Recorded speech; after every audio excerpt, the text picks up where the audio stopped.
नमस्कार, मी प्रसन्न जोशी. माझा विशेषमध्ये आपल्या सगळ्यांचं स्वागत.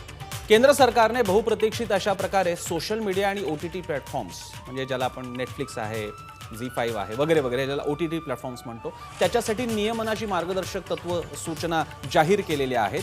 एक प्रकारे त्यांना कायद्याचं स्वरूप असणार आहे, कारण त्याची अंमलबजावणी होईल, त्याला बाकीच्या गोष्टी त्याच्यात रिफाईन होत राहतील. पण आता हे असणार आहे, हे अस्तित्वात आलेलं हे मात्र खरं आहे. हे होत असताना त्यातल्या काही गोष्टी वरकरणी खरंच योग्य वाटत असल्या, त्याची स्वतःचं एक लॉजिक असलं, कारण त्यातून आपण गेलेलो आहोत. अनेकदा चुकीच्या बातम्या प्रसृत केल्या जातात, फेक न्यूज प्रसृत केल्या जातात, दंगेधोपे घडतात, OTT प्लॅटफॉर्मवरती अभिव्यक्ती स्वातंत्र्याचा गैरफायदा घेतला जातो आणि त्यामुळे नियमनाची गरज व्यक्त होत होती. ते नियम होत असेल तर एक वेळ मान्य करता आलं असतं. पण मधल्या काळामध्ये ज्या प्रकारे यंत्रणेचा बायस आपल्याला पाहायला मिळालेला आहे, ते पाहता आपला तो बाब्या दुसऱ्याचं ते कार्ट, अशा प्रकारे तर या अंमलबजावणीचं रूप येणार नाही ना. हाच आपला आपण विषय घेतलेला आहे, नियमन की दमन. यावर बोलण्यासाठी माझ्यासोबत मान्यवर आहेत. माझ्यासोबत आहेत भाजपतर्फे राम कदम, ज्यांनी मध्यंतरी तांडव प्रकरणाबाबतीत प्रचंड आंदोलनाचं तांडव घातलं होतं, ते आपल्यासोबत आहेत. काँग्रेसचे अतुल लोंढे आहेत. इथे स्टुडिओमध्ये माझ्यासोबत आहेत आरोह वेलणकर, अभिनेते, त्याचप्रमाणे शाल्मली पेठे, वेब सिरीज लेखिका आणि सिने निर्माते, दिग्दर्शक, श्रीरंग गोडबोले सुद्धा. सगळ्यांचं स्वागत. मी राम कदमांपासून सुरू करतोय. राम कदमजी, हेच अपेक्षित तांडवच्या प्रकरणानंतर जे अपेक्षित तुम्हा मंडळी नव्हतं तेच आता होताना दिसते. हे रेग्युलेशन्स आपल्याला हवे होते.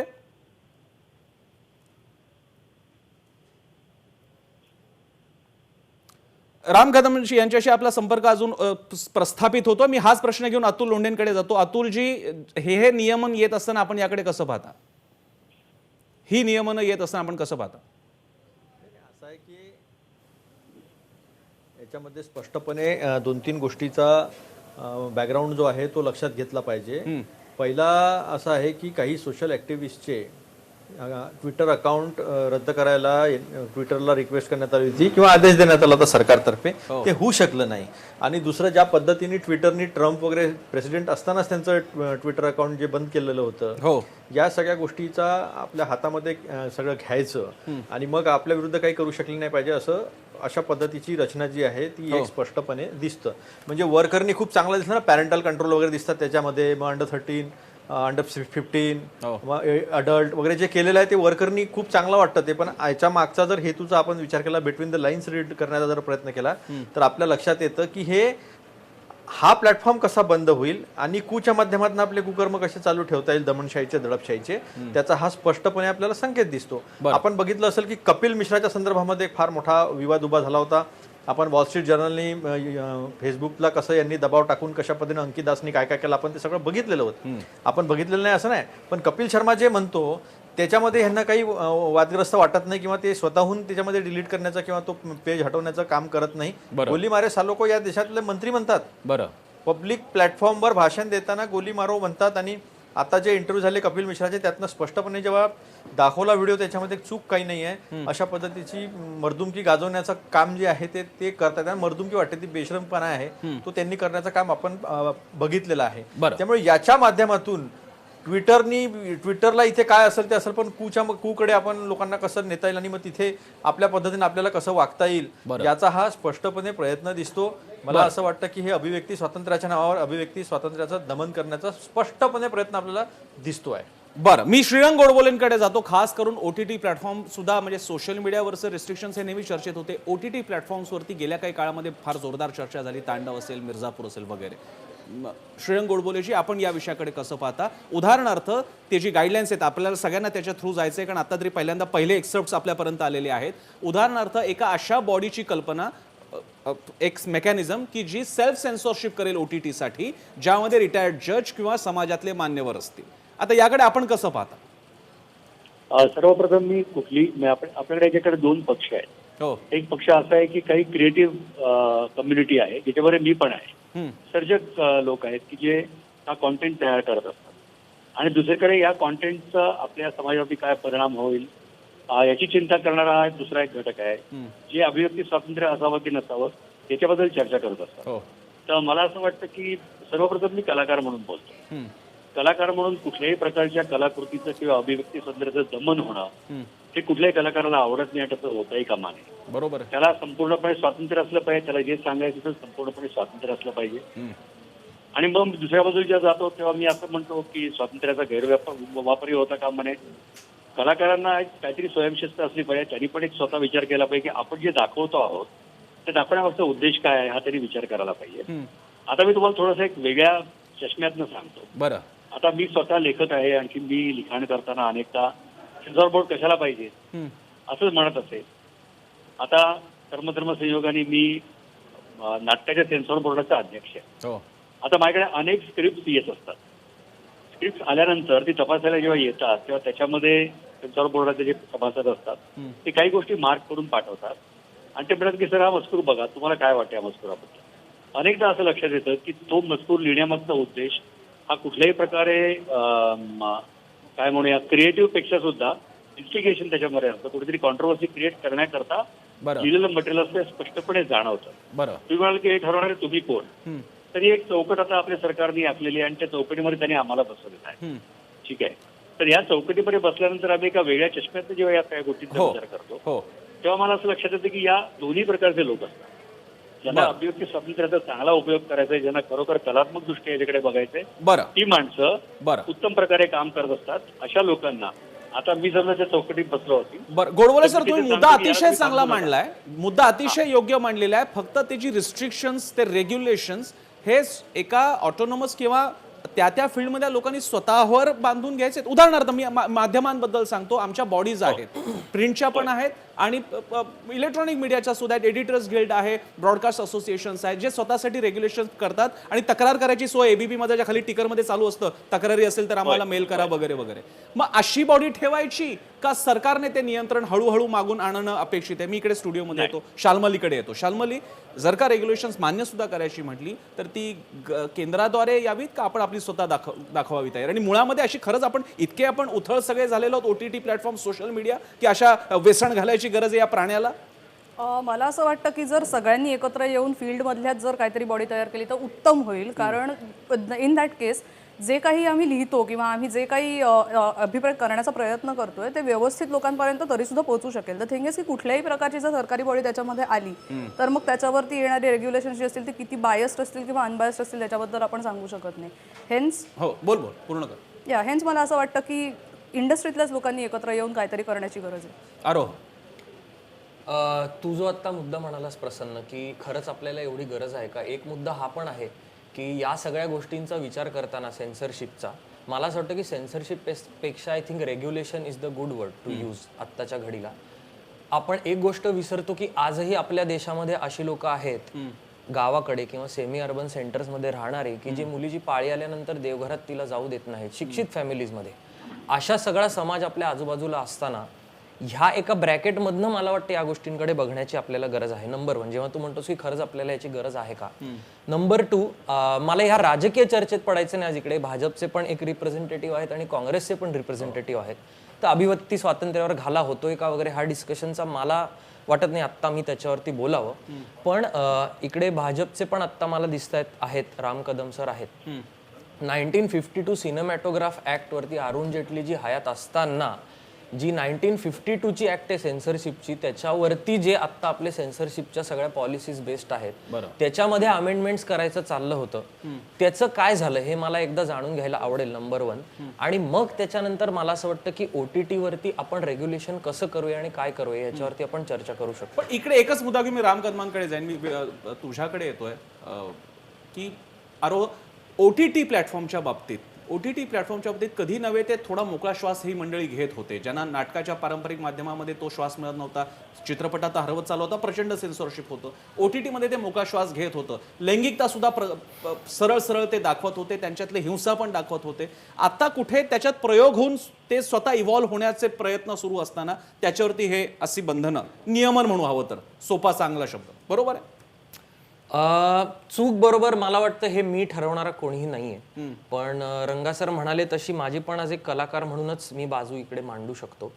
आणि सुप्रीम कोर्टाने पण त्याच्या वर्डिक्टमध्ये असं म्हटलेलं आहे की युअर राईट टू, जसं प्रोटेस्ट इज नॉट ऍब्सोल्यूट तसं राईट टू एक्सप्रेशन इज मी उदाहरण सांगतो, मी तुम्हाला दोघांसमोर ठेवतो, शाल्मली आणि आरोह. त्याच्यामध्ये जी काही अशी एक बॉडी असेल जी सेल्फ ऑटोनॉमस रित्या हे करेल, रेग्युलेशन करेल आणि मग ते ठरवणार आहेत. आता त्या कंटेंटमध्ये शिव्या शाप आपल्याला माहिती आहे OTT मध्ये काय कशा प्रकारचा कंटेंट आणि किती ग्राफिकल कंटेंट असतो.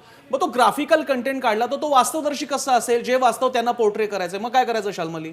मला असं वाटतं की याच्यामध्ये कम्प्लिटली म्हणजे जसं अगदी आपण नॉर्मल प्रसार माध्यमांमध्ये अगदी शिव्यांवरती हे असतात रिस्ट्रिक्शन्स असतात, इतका रिस्ट्रिक्शन असलेला प्लॅटफॉर्म नसावा असं मला वाटतं. कारण द थिंग इज की हे ओव्हर द ट्यूब आहे, शेवटी नाही म्हटलं तरी सुद्धा तिकडे सबस्क्रिप्शन बेसवरती ही गोष्ट चालते आणि प्रेक्षक स्वतः डिसाईड करतो की त्याला काय बघायचं आहे आणि काय नाही. त्याच्यामुळे तो प्रेक्षक जर सुज्ञ असेल आणि तो स्वतःला सुज्ञ समजत असेल ते बघण्यासाठी, तर त्याला तो कॉन्टेंट बघायला द्यायला काहीच हरकत नाही. That's what I feel. एकदा हे मान्य केलं तर मग या सगळ्या चर्चेची तेच तर माझा प्रश्न आहे, मग हवेत का आपल्याला रेग्युलेशन्स? आपल्याला दिसत नाही की आपण अतिशय उत्तम अशा सिरीजना, शॉर्ट स्टोरीज असतात त्यांना सुद्धा चांगला, सारख्या फिल्मला चांगला प्रतिसाद मिळतो, त्या सिरीजला चांगला प्रतिसाद मिळतो आणि मिर्झापूरला पण मिळतो. मग कशाला हवेत रेग्युलेशन्स? मी राम कदमांकडे जातो. राम कदमजी, सगळा विषय तुमच्या समोर आहे. तांडव प्रकरणामुळे प्रामुख्याने ही चर्चा सुरू झाली होती. आपली आज काय भावना आहे? मुळामध्ये संपूर्ण देशानं पाहिलं की तांडवच्या विरोधामध्ये ज्या पद्धतीने ज्या देवी देवतांची आपण पूजा करतो, त्यांना शिव्याची लाखोली वाहणं, त्यांचा अपमान करणं, हे दुस्साहस तांडवच्या निर्मात्याने हेतुपुरस्सर पब्लिसिटी मिळवण्यासाठी केलं. 4 दिवस मुंबईच्या रस्त्यावर आम्ही आंदोलन केलं. महाराष्ट्राच्या सरकारला देवी देवतांना शिव्या जरी दिल्या तरी ना काँग्रेसला वाईट वाटलं, ना हिंदुत्वाची भाषा बोलणारी शिवसेना त्यांच्या कानापर्यंत आमचा आवाज गेला नाही दुर्दैवानं. देशभरात अन्यत्र FIR नोंद झाल्याच्या नंतर मुंबईमध्ये सगळ्यात शेवटी घाटकोपरला FIR नोंद झाली. आजही दररोज मी पोलिसांशी बोलतो, पोलीस बिचारे चांगलं काम करतायत, पण शिवसेनेचं हे काँग्रेसचं सरकार पोलिसांना, ज्या निर्मात्यानं, ज्या कलाकारानं आमच्या पूजा करणाऱ्या देवी देवतांना शिव्या दिल्या त्यांना साध्य बोलवून त्याची चौकशी देखील केली नाही, हे आपण पाहिलंय. त्याच्या पाठीमागे देवी देवतांचा अपमान करा, हिंदू धर्माचा अपमान करा, काही OTT प्लॅटफॉर्मच्या निमित्तानं पॉर्न फिल्मच्या हायडोस घाला, तर असं सगळं आपण गेली अनेक दिवस पाहतो. मला राम कदमजी तुमचा अर्धा पार्ट मान्य होण्यासारखा होता. तांडव मध्ये तो जो सीन दाखवला होता त्याबद्दल नक्की भावना असू शकतात, मी त्या नाकारत नाही. पण आता ते एक टोक गाठत असताना तुम्ही लगेच सगळा मग काय पॉर्नचा हैदोस चालू होता. तुमचं असं म्हणणं ते जे लैंगिक व्यवहार OTT प्लॅटफॉर्मवर असतात ते म्हणजे ते पॉर्नच आहे असं सगळ्या त्या बघणाऱ्यांना तुम्ही आंबट शौकीन ठरवताय राम कदमजी? मुळामध्ये कोणी काय बघावं हा ज्याचा त्याचा प्रश्न आहे. पण आई वडील जेव्हा मुलासोबत पाहतात तर त्याला काही निर्बंध असले पाहिजेत. आपण अभिव्यक्तीच्या आड कुठेच येत नाही आहोत. संविधानानं जे 19वा कलम दिलाय त्याचं स्वातंत्र्य निश्चितपणे सगळ्यांना आहे, पण अभिव्यक्तीच्या नावाखाली बाकीचे गैरप्रकार सुरू आहेत याला आवर घालणं गरजेचं होतं. आणि आज आदरणीय प्रधानमंत्री मोदींच्या नेतृत्वाखाली ज्या पद्धतीनं आपण OTT प्लॅटफॉर्मसाठी नियम आणले, आणि हे नियमन काय आपल्या देशात पहिलं नाहीये, जगाच्या पाठीवर अन्यत्र अनेक देशांमध्ये अशा प्रकारचे नियम आहेत. आपल्याकडे अगोदरच यायला पाहिजे होते, पण ते मोदींच्या नेतृत्वाखाली आलेत आणि त्याचं स्वागत झालं पाहिजे. ठीक आहे, मी इकडे राम कदमजी मी ब्रेक घेतोय. ब्रेकच्या नंतर मला थोडं सोशल मीडियाकडे पण जायचंय, कारण सोशल मीडियाच्या बाबतीत सुद्धा नियमन किंवा तशा प्रकारे कोड ऑफ एथिक्स आणण्याचा प्रयत्न झालेला आहे. ते सगळं डिटेल्स प्रचंड खूप मोठे आहेत, पण प्रामुख्याने यायला लागले की आता सोशल मीडिया हा अँबिटच्या बाहेर नसेल, तो क्रिमिनल अँबिटच्या अंत आहे. पोलीस अजूनही केस रजिस्टर करू शकतात, पण त्याच्याही पलीकडे आता हे नियमन जाण्याचा प्रयत्न करत आहे. मी ब्रेक घेतो, ब्रेक नंतर पुन्हा भेटूया. पाहत राहा ABP माझा. ब्रेक नंतर आपल्या सगळ्यांचं स्वागत. आपण पाहताय माझा विशेष आणि आपली चर्चा सुरू आहे. केंद्र सरकारने माहिती प्रसारण खातं आणि माहिती तंत्रज्ञान खातं यांच्या संयुक्त विद्यमाने झालेल्या पत्रकार परिषदेत त्यांनी आता सोशल मीडिया OTT प्लॅटफॉर्म यासाठी काही मार्गदर्शक तत्व सादर केलेली आहे. त्याबद्दल आपली चर्चा सुरू आहे. आपण आता थोडं सोशल मीडियाकडे सुद्धा जाऊयात. मी श्रीरंग गोडबोलेंपासून पुन्हा सुरू करतो. श्रीरंगजी, या सोशल मीडियाच्या बाबतीत सुद्धा आता हळूहळू जाणवत आहेत की त्याच्यात रिस्ट्रिक्शन्स असणार आहेत. कोणत्या प्रकारचा कंटेंट आहे, त्याच्यावरच्या कारवाईबद्दल, त्याचा सोर्स कोणता आहे याच्याबद्दल सुद्धा, आणि ते प्रथमदर्शनी ते बघताना खरंच योग्य वाटतं.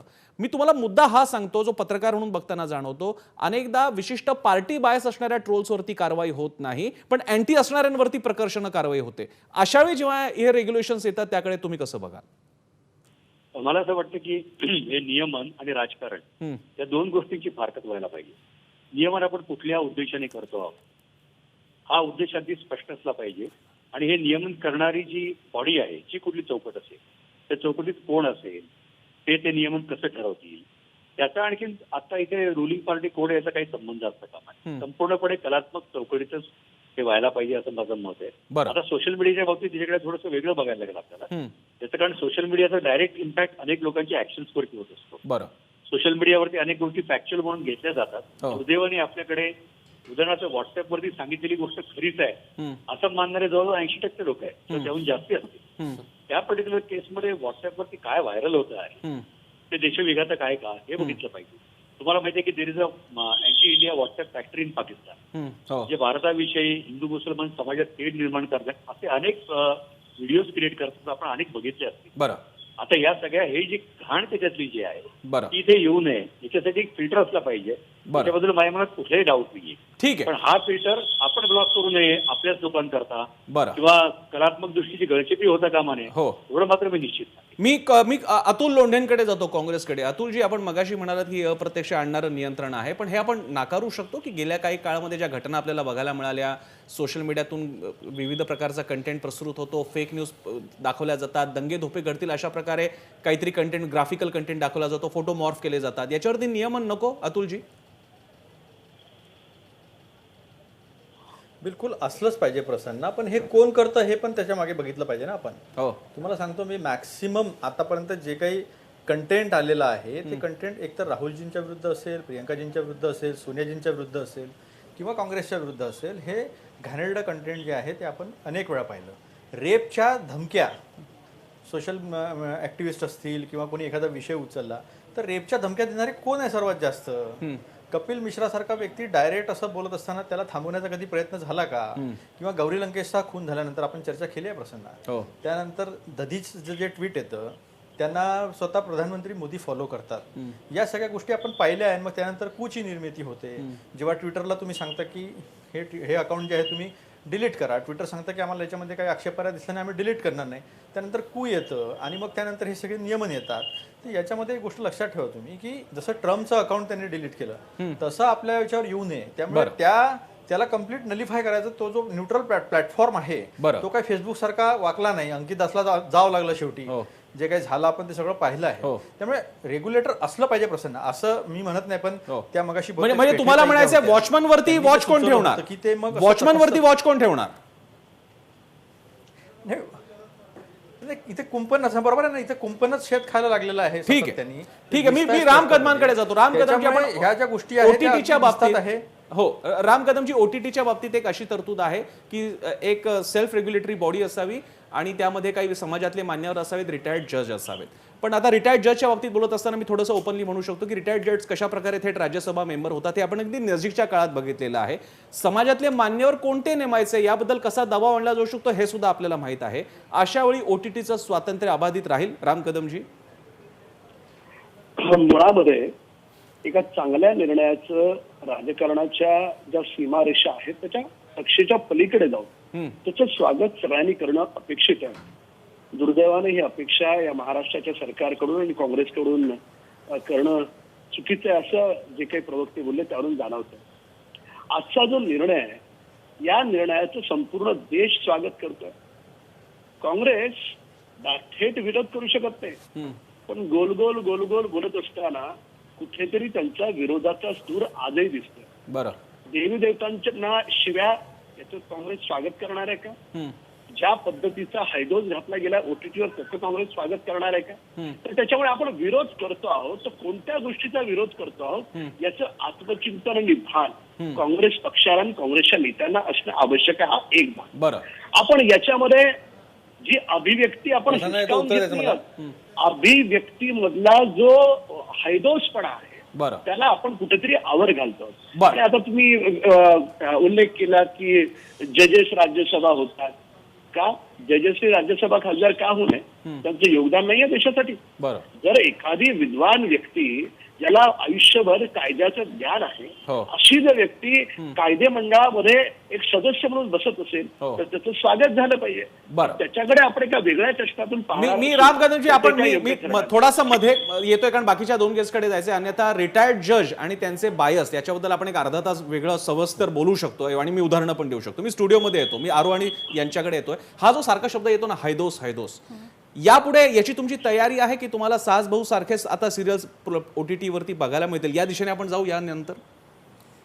कारण तुम्ही पण मान्य कराल मग हो रेग्युलेशन तर पाहिजे, धांगडधिंगा नकोय आपल्याला. शालमली, सास बहू हा एकमेव पॅरामीटर नाही होऊ शकत. हो, मलाही स्वतःला रेग्युलेशन्स बद्दल काही शंका आहेत आणि ॲज अ रायटर मला असं वाटतं की मला रेग्युलेशन्स नसाव्यात कुठली गोष्ट लिहिताना, सो मी खूप मोकळेपणाने माझी हे मांडू शकेन, स्टोरी मांडू शकेन. But the problem is that मला हेही दिसतंय समोर की जो काही कॉन्टेंट आता सेलेबल कॉन्टेंट म्हणून दाखवला जातोय, जे मॅक्झिमम सबस्क्रिप्शन बेस्ड जिकडे चाललेलं आहे, त्या कॉन्टेंटमुळे म्हणजे मेजरली सेक्शुअली हे दाखवण्यात म्हणजे ते सगळं दाखवण्यामध्ये जो काही भर चाललेला आहे त्याच्यामध्ये चांगला कॉन्टेंट कुठेतरी दाबला जातोय. सो मेजरली तुम्ही आता बघत असाल तर सक्सेसफुल याच्यामध्ये फक्त सेक्शुअल कॉन्टेंट आणि पॉलिटिकल किंवा मारामारी मारधाड असा कॉन्टेंट, हे दोनच कॉन्टेंट मेजरली विकले जात आहेत आत्ता या घडीला. आणि त्याच्यामुळे बाकीचा सगळ्या प्रकारचा कॉन्टेंट जो आहे तो त्या मनाने कमी प्रोड्यूस केला जातोय. सो कुठेतरी जर हे रेग्युलेशन आलं तर अशा तऱ्हेच्या कॉन्टेंटचं डिस्ट्रीब्युशन इक्वल होईल आणि इतर म्हणजे या दोन विषयांच्या इतरही कुठल्या स्टोरीज असतील त्यांना आणखीन हे मिळेल, प्लॅटफॉर्म मिळेल असं मला वाटतं. म्हणजे ज्याला नॅशनल ऑडियन्स नाहीये असा कंटेंट अननॅचरली आपण त्या प्लॅटफॉर्मवरती आणायचा आणि नॅशनल ऑडियन्स या अननॅचरल कंटेंटकडे जाईल असं तुमचा दावा आहे.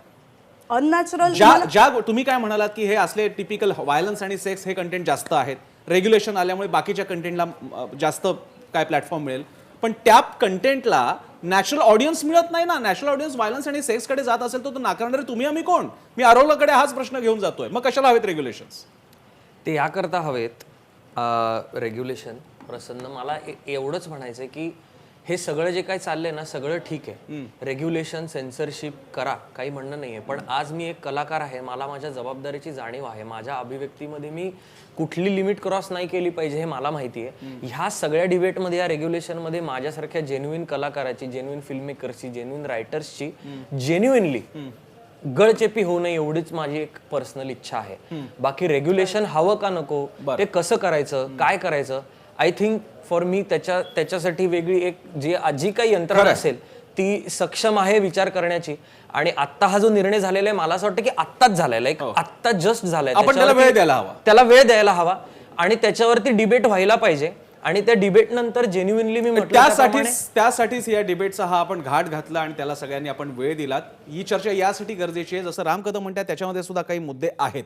स्वातंत्र्य अनिर्बंध हवं का, आणि मग त्यासाठी कोणत्याही धारणा, विश्वास, श्रद्धा यांना तडा जाऊ द्यायला हवा का, आणि त्याचवेळी इतकं कर्कसून बंधन हवं का की ते फक्त आपल्याच लोकांना जवळ करेल आणि इतरांच्या अभिव्यक्तीवर जे प्रसंगी कदाचित प्रस्थापितांच्या विरोधात जाणार असेल त्यांचा गळा घोटेल. माझ्या मते या दोघांच्याही मधला मध्यमार्ग असू शकतो. त्यासाठी आपण या असा स्वनियंत्रण करणाऱ्या संस्थांवरती, मेकॅनिझमवरती विश्वास ठेवूयात आणि अशा प्रकारे वाटचाल होईल की जेणेकरून कायद्याचीच गरज पडणार नाही. या दृष्टीने आपण विचार करूयात, सहकार्य करूयात, त्या दृष्टीने मार्ग प्रशस्त होईल.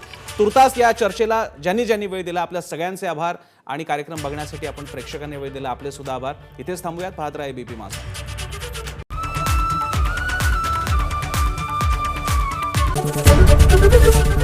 एबीपी माझा, उघडा डोळे बघा नीट.